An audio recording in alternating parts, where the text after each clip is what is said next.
Hello everyone, welcome to my YouTube channel Ashish Nigam maths and English tutorials. आज हम आगे की एक्सरसाइज करेंगे, exercise 1.3 of the first chapter that is number system. Last video में हमने discuss किया था कि types of number, rational number properties से रिलेटेड कुछ थ्योरेटिकल क्वेश्चंस और रूट 5, √3 इनको नंबर लाइन में एक्सप्रेस करने का तरीका।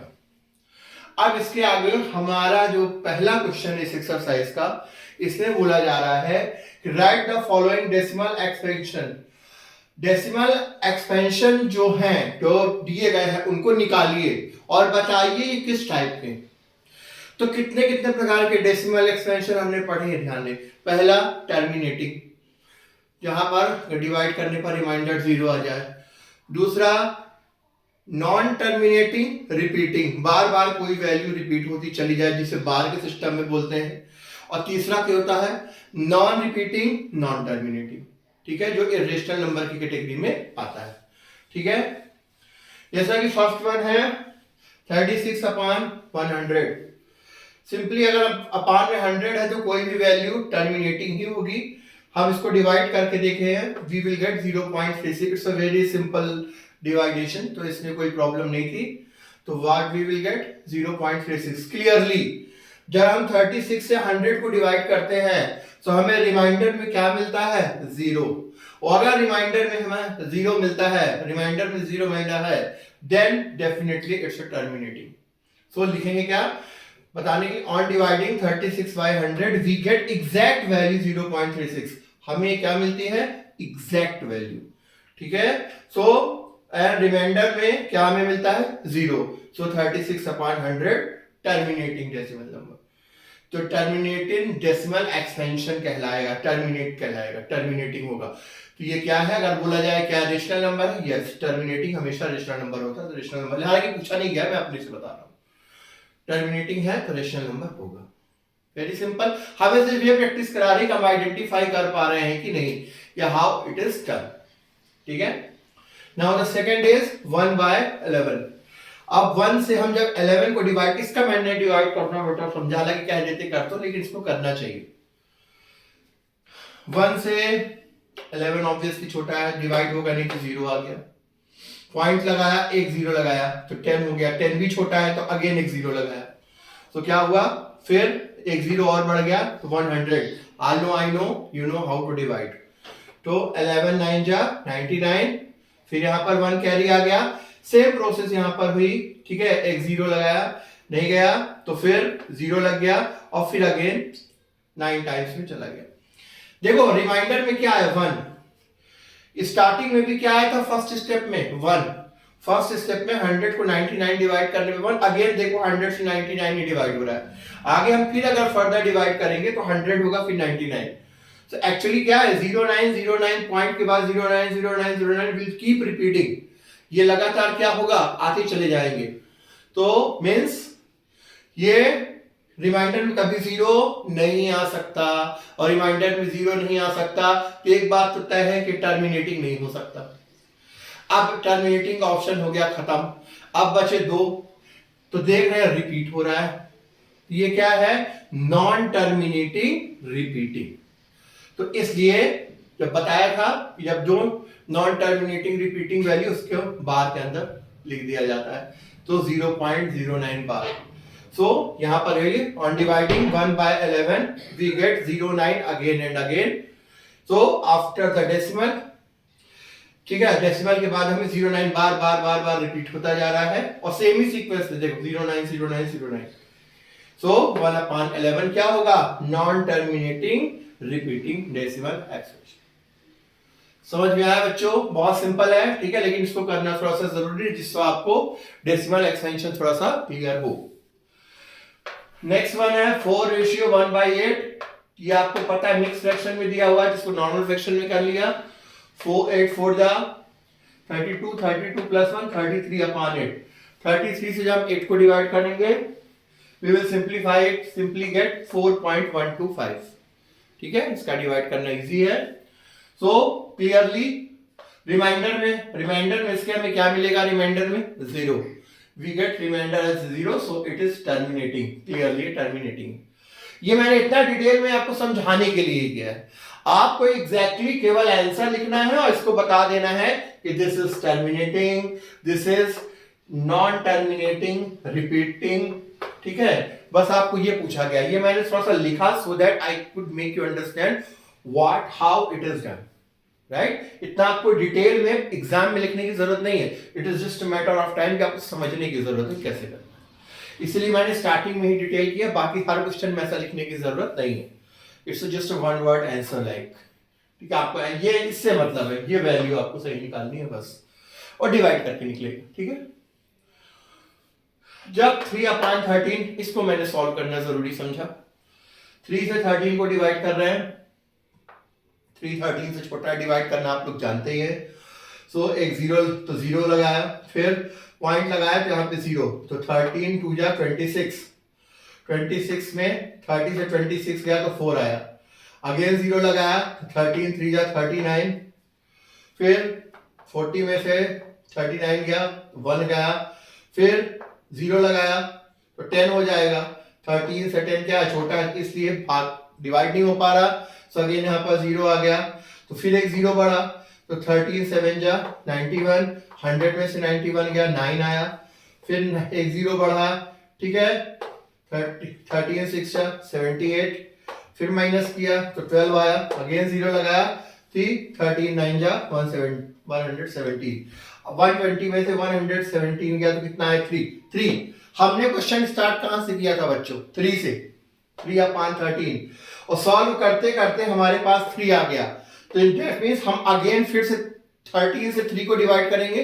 अगर आप फिर से 13 से 3 को डिवाइड करोगे तो क्या है, यही वैल्यू फिर से आ जाएगी, सेम, ये यहां पर फिर से रिपीट हो जाएगी। मींस ये कह सकते हो 2 3 0 7 6 9 अगेन आएगा, और इतना निकालने के बाद फिर आपका क्या आएगा, अगेन फिर से वहां पर 3 आ जाएगा।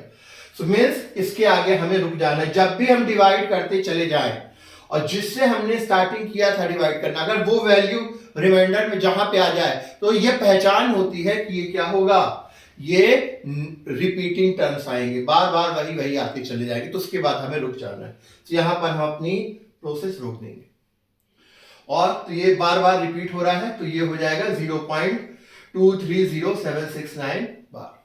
क्लियरली ये कैसा है, it is non terminating repeating, ना टर्मिनेट हो रहा है, ठीक है, और रिपीट हो रहा है, ठीक है। समझ में आया सभी को?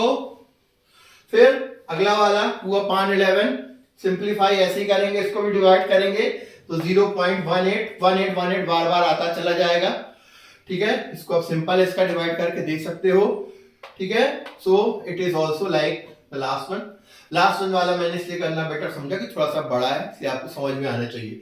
ये तो सिंपली क्लियर हो जाएगा, 0 पॉइंट के बाद 18 बार बार आता चला जाएगा। It is also non terminating decimal expansion, ठीक है, नॉन टर्मिनेटिंग रिपीटिंग, ये non terminating repeating decimal expansion. अब लास्ट वाला 329/400, इसको भी डिवाइड करेंगे।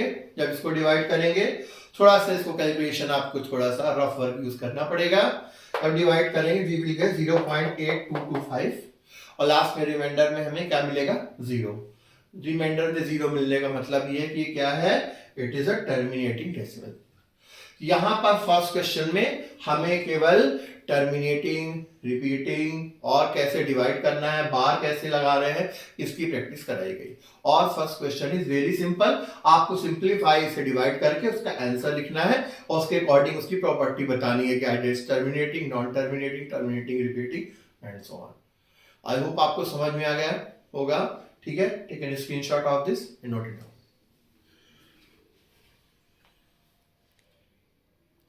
Now, moving to the next question, the question number 2. Question number 2 में हमसे पूछा गया है कि अगर आपको if we know that 1/7 is equal to 0.142857 बार दिया गया, it is given, और फिर पूछ रहा है can you predict what the decimal expansion of 2 2/7, 3/7, 4/7, 5/7, 6/7 are. 1/7 का दे दिया और इन सब का हमसे पूछ रहा है कि बताओ, बट कंडीशन क्या है, without actually doing the long division. जो हम डिवाइड करने की प्रोसेस करते आ रहे हैं, लॉन्ग डिवीजन प्रोसेस के बिना क्या इसकी हेल्प से इसकी वैल्यू आप प्रिडिक्ट कर सकते हैं? अगर कर सकते हैं तो कैसे, ये पूछा जा रहा है। इसका सिंपल सा आंसर है यस, वी कैन प्रिडिक्ट। ठीक है, कैसे? Yes, we can predict the decimal expansions that actually without actually doing long division. Long division किए बिना हम 2/7 को डिवाइड नहीं करेंगे, हम वैल्यू निकाल देंगे। ठीक है, ये बता दिया हमने। अब सी हाउ, कैसे? 1/7 इज गिवन, ये 1/7 की वैल्यू दी गई। अब पूछा जा रहा है 2/7। 2/7 को हम क्या लिख सकते हैं? 2 × 1/7। 2 की है ना, 1/7 की जगह ये वैल्यू पुट कर दी, 2 से मल्टीप्लाई किया, we will get this much. ये हमें मिल गया। लॉन्ग डिवाइड किए बिना हमने सिर्फ इसकी हेल्प से इस वैल्यू को निकाल दिया। आप लॉन्ग डिवीजन करके देख लीजिए, you will get the same value. फिर अगेन 3/7 सिमेट्री है, इसमें भी 3 × 1/7 लिखा जा सकता है, इसलिए 1/7 दिया गया है। तो 3 × अगेन यही वैल्यू फिर से रिपीट हो गई, 3 से मल्टीप्लाई करा, ठीक है, से आगे आ गया, ये आ जाएगा। ठीक है, 0.428571 3 टाइम्स मल्टीप्लाई करने पर। ठीक है, फिर सेम प्रोसेस 4/7 को क्या लिख सकते हैं? 4 × 1/7, 4 × सेम वैल्यू लिख दिया, 4 से मल्टीप्लाई, एक बार मल्टीप्लाई कर दिया and we will get this much. Same thing 5/7, 5 × 1/7, 5 से मल्टीप्लाई किया, we will get this much. 6/7, 6 × 1/7 किया, 6 को मल्टीप्लाई किया, मिल गया। आगे अगर हमें बोलता और कुछ भी करने को, तो वो भी इसी तरह 1/7 की वैल्यू पुट करके इजीली कैलकुलेट हो जाता। It's a very simple scenario. हमें थोड़ा सा प्रैक्टिस कराई जा रही है कि थोड़ा इन चीज़ों का भी देखें, वैल्यूज को पुट करके भी कैसे किसी एक्सटेंशन को हम पूरी तरह से विदाउट डूइंग लॉन्ग डिवीजन भी निकाल सकते हैं। Please see to it.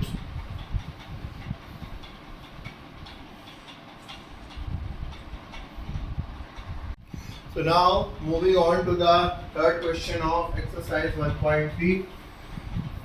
ठीक है, इसमें हमें पूछा जा रहा है express the following in the form of P/Q। ठीक है, हमें एक टर्म दी गई, इसको P/Q के फॉर्म में से कन्वर्ट करना है, where P and Q are integers and Q does not equal to 0। ठीक है, यहाँ पर मोस्टली बार वाली वैल्यूज दी गई है, जैसे 0.6 बार, 0.47 बार and 0.001 bar.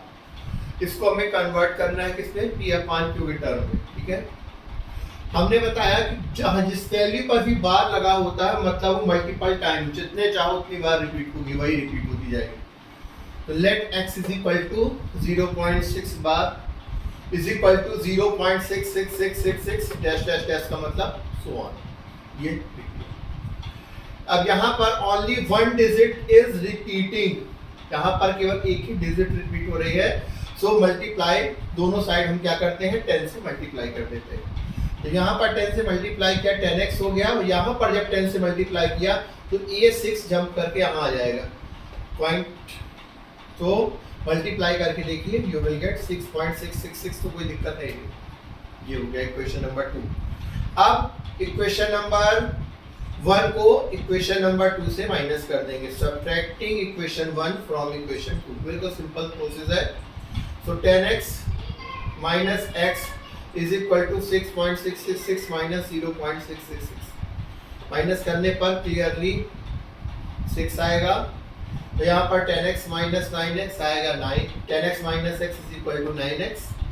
x is equal to 6/9। 2 से कैंसिल किया, 2 3 जा 3 2 जा 6, 3 3 जा 9, 2/3। So here 0.6 bar is equal to 2/3। आप चाहें 2/2 से 3 को डिवाइड करके चेक कर लो, यू विल फाइंड 0.66666 यानी 0.6 बार ही आएगा। Very simple. इसी तरह से दूसरा देखते हैं, ठीक है, थोड़ा सा यहाँ पर दे रहा है 0.47 बार। रिमेंबर, ध्यान से देखें, 47 पे बार नहीं लगा है, 7 पे बार लगा है, मतलब केवल 7 रिपीट हो रहा है। सो x इज इक्वल टू, हम एज्यूम कर ले 0.47 बार। यहाँ पर देखो इसका एक्सपेंशन 4, यहाँ पर इस क्वेश्चन में बच्चे अक्सर गलती करते हैं, मैंने देखा है, वो 47 को रिपीट कर देते हैं, जो कि गलत है। क्वेश्चन आप ध्यान से देखिए, केवल 7 बार लगा हुआ है। यहाँ पर 0.477777 is coming to non stop, recur होता जा रहा है, रिपीट होता जा रहा है, 4 नहीं। यहाँ पर डिजिट इज नॉट रिपीटिंग, सो इसलिए यहाँ पर 2 डिजिट्स हैं, 2 डिजिट्स है तो पहले किससे मल्टीप्लाई करेंगे, ठीक है। यहाँ पर 2 बार मल्टीप्लिकेशन किया जाएगा, 10 से पहले मल्टीप्लाई करेंगे जैसे पिछले में भी किया था, 10 से मल्टीप्लाई किया, multiply both sides question number 1 की, तो 10x इज इक्वल टू, जब इसको 10 से मल्टीप्लाई करोगे तो 4 क्या है, इधर जंप कर जाएगा, तो 4.77774, ठीक है। बट यहाँ पर एक ही डिजिट जो है रिपीट हो रही है, तो इसलिए इस इक्वेशन में एक बार फिर से 10 का फिर से मल्टीप्लाई करेंगे। सो नाउ इक्वेशन नंबर 2 से हम क्या करेंगे, 10 को अगेन मल्टीप्लाई करेंगे, ठीक है। इसमें अब 10 का मल्टीप्लाई किया तो 10 जा 100x, और 10 का इससे मल्टीप्लाई करोगे तो अभी 7 जंप करके पॉइंट के पहले आ जाएगा, तो 47.777। एक्चुअली हमें x को सेपरेटली अकेला करना है तो 2 को अलग करना ही पड़ेगा, ठीक है।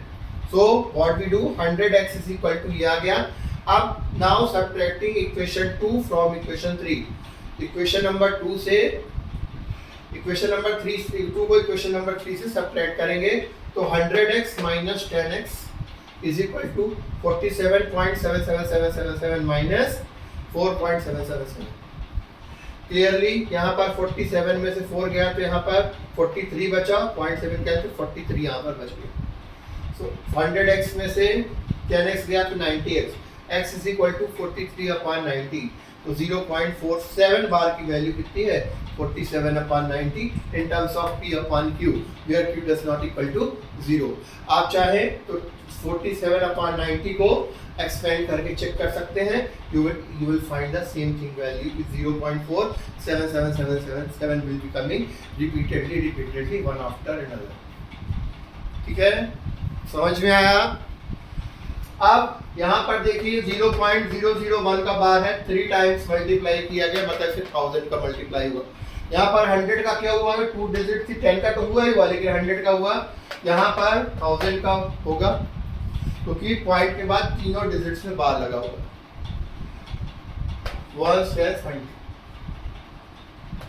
पॉइंट के इधर हमें तीनों को लाना है तो 1000 से मल्टीप्लाई करना पड़ेगा। खैर देखिए, let x is equal to 0.001 bar, इसको क्या लिखेंगे, रिपीटेडली, इसका मतलब है 0.001001001 कीप कमिंग, ये आता चला जाएगा, ठीक है।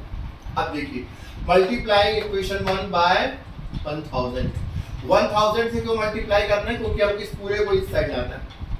सो 1000 से हमने मल्टीप्लाई किया, 1000 से मल्टीप्लाई किया तो ये 1 इधर आ गया, तो पॉइंट बाद की इधर पॉइंट की वैल्यू उसके बाद की तो इधर डिवाइस सेम रहेगा, तो 1000x is equal to 1.001001 and so on. अब इक्वेशन नंबर 2 1 को इक्वेशन नंबर 2 से माइनस कर देंगे, तो 1000x minus x is equal to ये पूरा 1.001001 माइनस 0.001001 से माइनस करने पर ही आएगा 1 x, ये 1000x में से x माइनस हुआ, कितना आया 999x इज इक्वल टू 1, तो x इज इक्वल टू 1/999। सो इसको अब दिया गया p/q के टर्म में हमारा आंसर मींस x को हमने क्या अज्यूम किया था 0.001 का बार, तो 0.001 बार is equal to 1/999। Very simple है, इसी तरह से करना है। आई होप सभी को समझ में आ गया होगा। ये क्वेश्चन अक्सर एग्जाम से पूछा जाता है, please note it down and take a screenshot of this.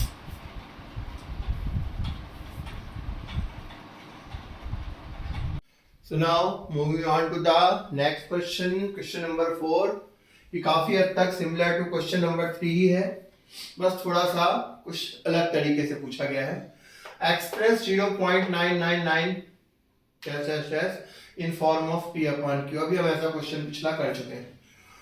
P upon Q के टर्म में आप इसको एक्सप्रेस करिए और बताइए कि आपको जब जो आंसर मिलेगा आप उससे सरप्राइज हो, ठीक है, और उसे आप उस आंसर को थोड़ा डिस्कस करके उसका सेंस बताइए, क्या वो आंसर कोई सेंस रखता है कि नहीं। देखते हैं भाई हम सरप्राइज हो रहे हैं कि नहीं। Let x is equal to 0.999 9 बार बार रिपीट हो रहा है इसलिए मल्टीप्लाई बाय 10, दोनों साइड 10 से मल्टीप्लाई कर देंगे क्वेश्चन 1 को। 10x is equal to 9.999। Equation number 1 को इक्वेशन नंबर 2 से सब्ट्रैक्ट करेंगे, सब्ट्रैक्टिंग इक्वेशन 1 फ्रॉम इक्वेशन 2।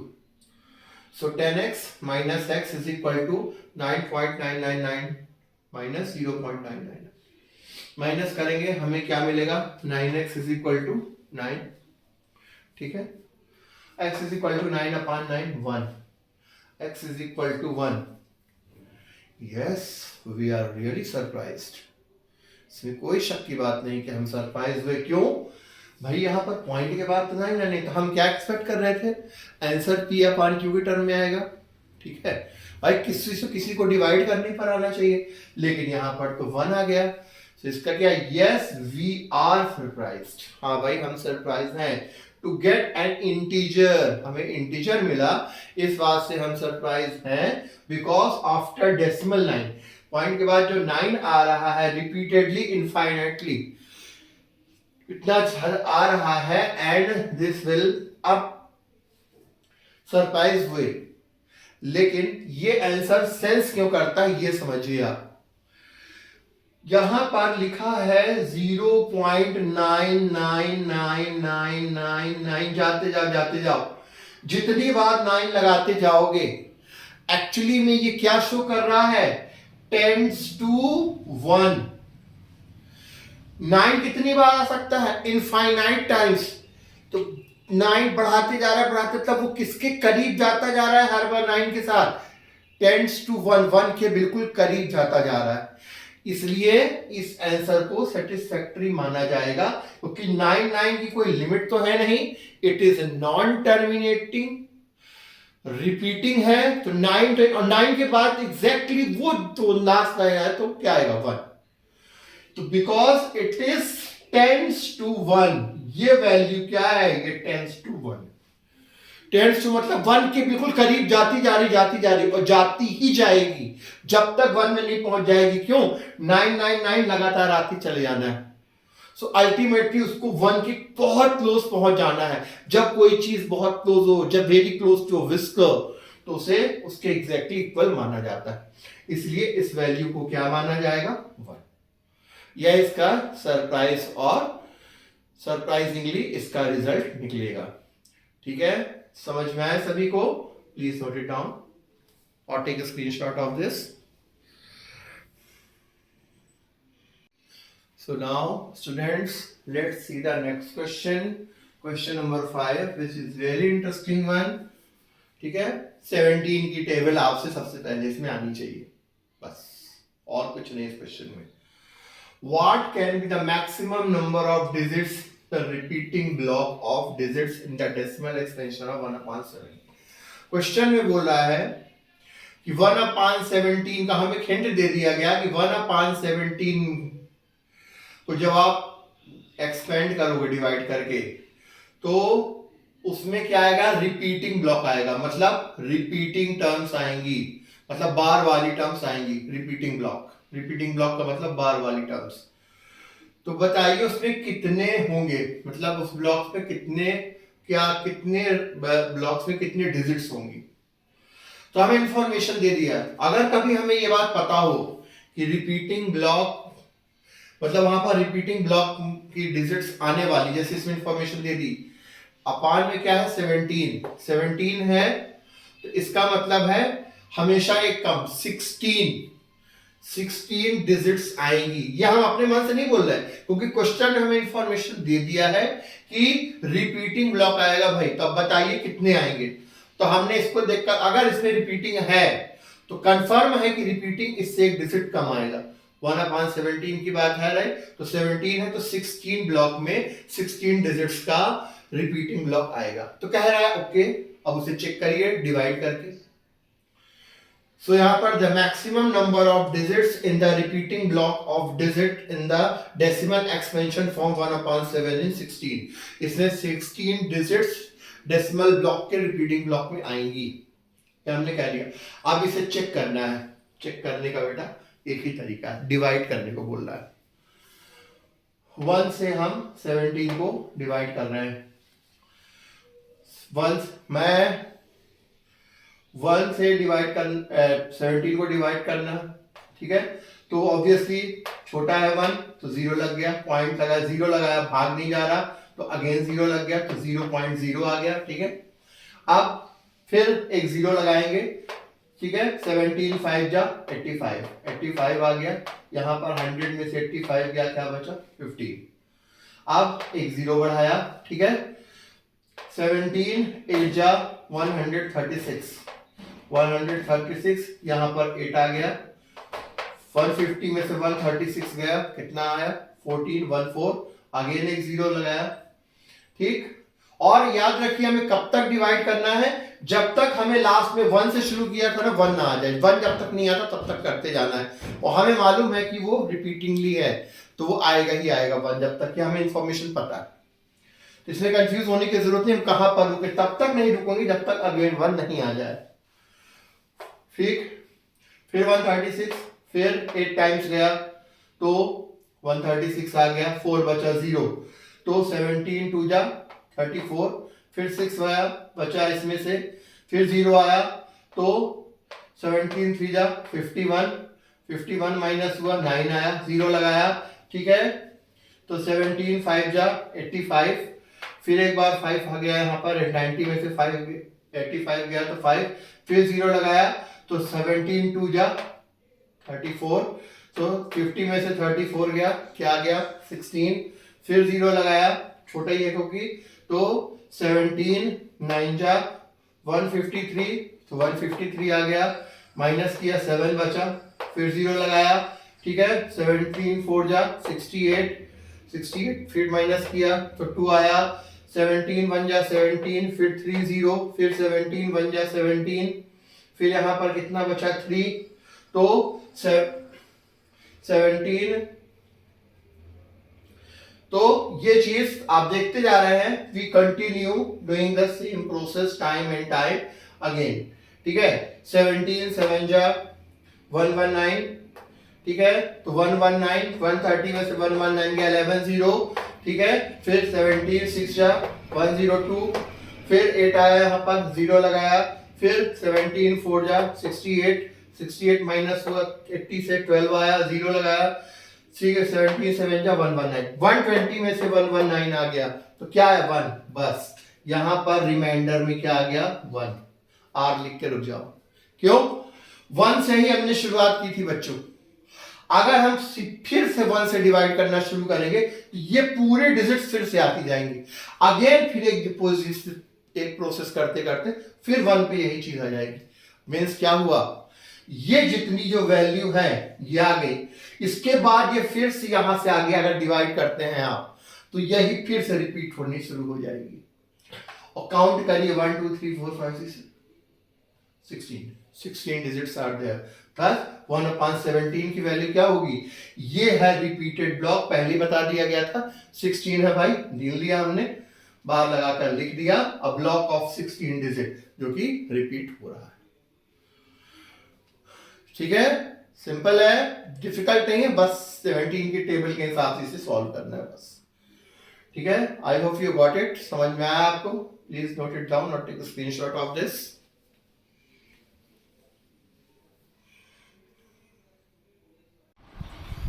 हाँ, so students, moving to the 6th question. It's a very interesting question. Question नहीं है, प्रॉपर्टी है। बोलो सर इतना सारा लिख दिया, क्या कैसे है? समझाता हूँ। सबसे पहले क्वेश्चन है, क्वेश्चन समझिए पहले। इसका आंसर बहुत इजी है, बट इसे समझाने के लिए थोड़ा सा इतना लिखना पड़ेगा। ये इतना यहाँ से क्वेश्चन ही है। Look at the several examples of rational numbers in the form of p/q. कह रहा है कि आप बहुत सारे रेशनल नंबर्स का एग्जांपल देखिए p अपॉन q के टर्म में लिखा हो where q does not equal to 0, p और q integers हो with no common factors other than 1 and having terminating decimal expansion। सबसे पहली बात सीधा सीधा कह रहा है p अपॉन q में कोई फ्रैक्शन इसकी वैल्यू टर्मिनेटिंग होनी चाहिए, मतलब पॉइंट के बाद अगर डिवाइड कर रहे हैं उसको तो रिमाइंडर में 0 आना चाहिए। आप कोई भी वैल्यू रखे, खूब सारी रखो, 4-5 रखो अपने पास, और बताओ कौन सी वो कॉमन प्रॉपर्टी है। What is the common property? इसको हम किसी भी फ्रैक्शन हमें दिया है, हम बिना सॉल्व किए बता दें कि भाई ये टर्मिनेटिंग होगा। व्हाट इज द टर्मिनेटिंग कोई प्रॉपर्टी तो ही रखी, सॉल्व करके तो हमने बता दिया कि टर्मिनेटिंग है, नॉन टर्मिनेटिंग एटसेट्रा एटसेट्रा। लेकिन हमें अगर ये बताना है कि ये टर्मिनेटिंग, सॉल्व देखते ही बता देंगे टर्मिनेटिंग होगी विदाउट सॉल्विंग, ये पूछना है। ध्यान से समझिएगा, ये क्वेश्चन ऐसा है, ये प्रॉपर्टी आपको नेक्स्ट ईयर 10th में भी काम आएगी। इसके लिए हम कुछ एग्जांपल्स देते हैं टर्मिनेटिंग के अपने मन से। 1/2 छोटे छोटे समझाने के लिए, तो 1/2 से डिवाइड करोगे क्या आएगा? 0.5। 0.5 को हम क्या लिख सकते हैं? 5/10 भी लिख सकते हैं, है ना? ठीक। 1/4 तो डिवाइड करोगे 0.25, इसको क्या लिख सकते हो? 25/100। तब ये तीनों चीजें सेम। 5/8 0.625, इसको क्या लिख सकते हैं? 625/1000। 36/25, इसको क्या लिख सकते हैं? 1.44, 144/100। अब आप लोग ध्यान से समझिए ये बात, तो वहां पर जो लिखा है वो समझा दूंगा। Look at this